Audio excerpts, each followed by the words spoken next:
السلام علیکم ګران دوستانو، هیله لرم چې جوړ روغ به یاست. د واده وروسته د مینې ساتلو څلورم قانون. تر اوسه پورې د واده وروسته د مینې ساتلو 3 قانونه مو ویلي وه. یو قانون دا و چې تایید امیزه خبرې یو بل ته وکړي، یو بل حمایت کوي د خبرو په توسط، دوهم یو بل ته وخت ورکړي او دریم یو بل ته تحفه ورکړي. څلورم د واده وروسته قانون چې دی هغه د خدمت او ملګرتیا ورکول دي یو بل ته. تاسو کوشش وکړئ میړه و میینه کله چې روابطو کې یاست یو بل ته خدمت وکړئ. داسې مه کوئ چې خپل د مسؤلیتونو څخه تېښته کوئ یا هم خپل میرمنې یا میړه ته د مینې ورکولو څخه تېښته ورکوئ. همیشه په یاد ولرئ چې مینه ورکول یو تصمیم دی او دا تصمیم باید تاسو ونیسئ چې خپل د ژوند ملګري ته په مسلسل توګه مینه ورکړئ. وای د خدمت او ملګرتیا وړاندې کول یعنې څه؟ د خدمت څخه هدف دا دی چې هغه کار خپل د ژوند ملګري دپاره وکړه چې د هغه خوښیږي او هغه په هوسا کیږي. هغه که د رواني نگاه سي یا د فزیکي نگاه سي فرق نه کوي. وای یو د بل خدمت او همکاري وکړي. خپل د ژوند په کارونو کې یو د بل سره همکاري وکړي. مثلا که میړه راځي په لوښو کې د میرمنې سره کومک کوي، د کوشنۍ د چوټۍ په الوشېدو کې کومک کوي، په جارو کې کومک کوي. میرمن دې بیا په پسنداز کې کومک وکړي، کور چې پاک وساتي، منظم دی وساتي. داسې یو بل ته تاسو یو کار کړی دی.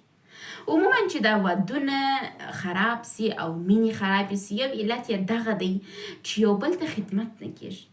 اوس مثلا زما د دویمې نکاح د خرابېدو علت چې شو، باور وکړئ دا زما خاوند پر ما دومره ګران و چې زما په ژوند کې هیڅ یو انسان دومره پر ما نه دی ګران سوی.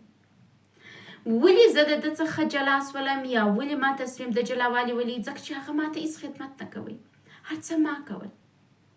نو چې هر څه ما کول اخر زه ستړې سولم، زه ولې باید هر څه وکړم چې دی نه کوي؟ نو دغه دی چې روابط خرابېږي.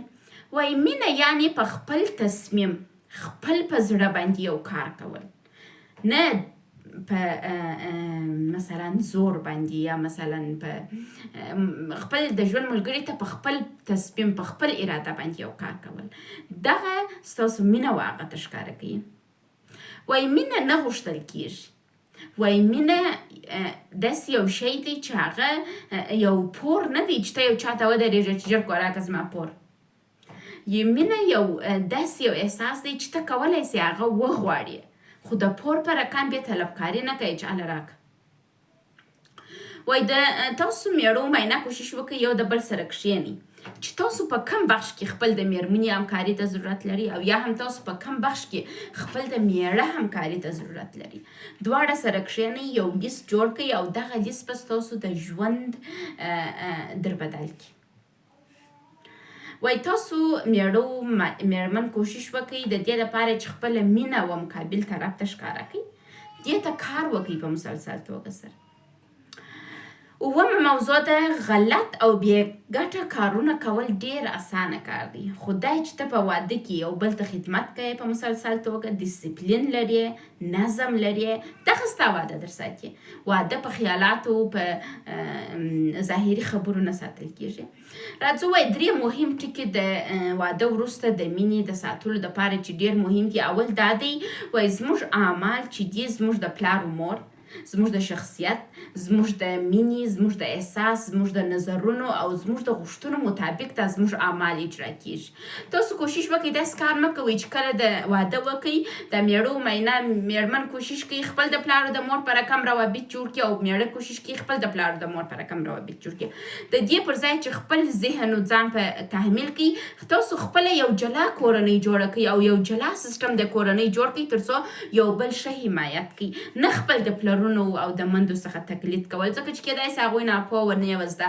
لیکن تاسو کوشش وکړئ روابط زده کړئ او په ښه توګه روابطو ته مخ سئ. دوهم مهم خبره په روابط کې دا دی وایي مینه یو تصمیم ده، په زور لاس ته نه راځي. مینه باید په تصمیم ونیسئ چې بله موږ یو بل ته مینه ورکوو، باید یو بل ته خدمت وکړئ. او دریم مهم شی په روابط کې چې شته وای د ملګرتیا انتقاد د هغه کس د احساس کمښت دی چې ستاسو لخوا ورکول سوی دی. یعنې کله چې ستا د ژوند ملګری راځي پر تا باندې انتقاد کوي، تا ته وایي چې دا کار وکړه او ته نه کوې، دا یعنې تا هغه په مینه کې کمښت ورته راوستل دی او هغه د انتقاد په توسط کوشش کوي چې ستا توجه ځان ته جلب کړي او ستا څخه مینه ترلاسه کړي. نو کوشش وکړئ یو بل ته په صحیح توګه منظمه مینه ورکړئ. وای زور او بیرول د مینې سره ډېر بېګانه لفظونه دي.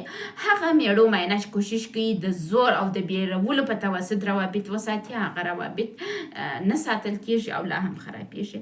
وای واده یو ډېر لوی مسؤلیت دی، لکه رسمي کار ته چې منظم ځې دغسې کار ته ضرورت لري. نو کوشش وکړئ چې واده کوئ اول خپل د ژوند د ملګري په انتخاب کې ډېر کوشش وکړئ. ما 2 زره واده وکړئ، دواړه والي ودونه مې د بل چا په خوښه وکړل، خپل په خوښه مې نه وه او په دواړو واړو کې ما خپل اول میړه ګران کړی و او مې خپل دویم میړه ګران کړی و، خو هغوی زه نه کړم ګران. هغوی د جهالت بعضې وخت یو انسانان زموږ ژوند ته راځي د جهالت له وجې هغه زموږ سره بد کوي، داسې نه چې هغه بد وي، هغوی نه پوهېږي چې روابط څنګه وساتل سي. ما ډېر کوشش وکړئ چې خپل د دویم د ژوند ملګري ته روابط زده کړم او ورته ووایم چې څه باید ماته وکړي څه ونه کړي، لیکن هغه غوږ نه نیوی او هغه اصلا زه ورته مهمه نه وم. کله چې پوه سو چې زه دا د لاسه ورکوم، بیا لکه نه هغه انسان چې اوبو اخیستی یوه زک د لاس ورأچي، یې پلا بیا یوه ته میسیج کړی بیا بل ته میسیج کړی چې دا راپخلا کړي، مال بیا پخلا کېدل نشته، ځکه چې ما بار وبخښي لیکن هغه زما خواته نه راتلی او هڅه یې نه کول ماته یو څه راکړي، خدمت مې وکړي، هر څه یې زما څه غوښتل. نو کوشش وکړئ چې د ژوند چې دی دا 2 طرفه جاده ده، 2 طرفه سړک دی، که موټر داسې ځي بل ته به بل نفر ورته راځي، که نه څېره نو د فاصلې ډېرېږي، نو خو نفر روان دي، فاصله ډېرېږي، ستاسو روابط خرابېږي. مننه چې د دا ځای پورې مو غوږ ونیو.